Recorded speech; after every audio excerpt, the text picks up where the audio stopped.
Good morning guys, nandito kami sa Sigsag. Ayan. Namigay ang aming boss si Jay ng kaunting regalo. Ayan. Oh, ayan kami. Oh. Kasi malapit na ang birthday niya.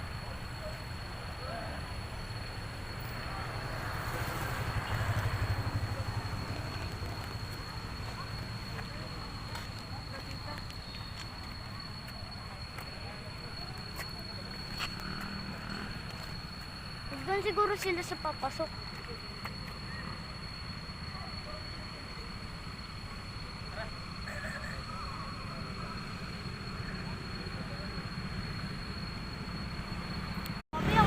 Oh, magkano ka? Ganyan ka. Ito, bigyan natin si Kuya. Kuya, good morning! Yeah, good morning po! Good morning, Kuya.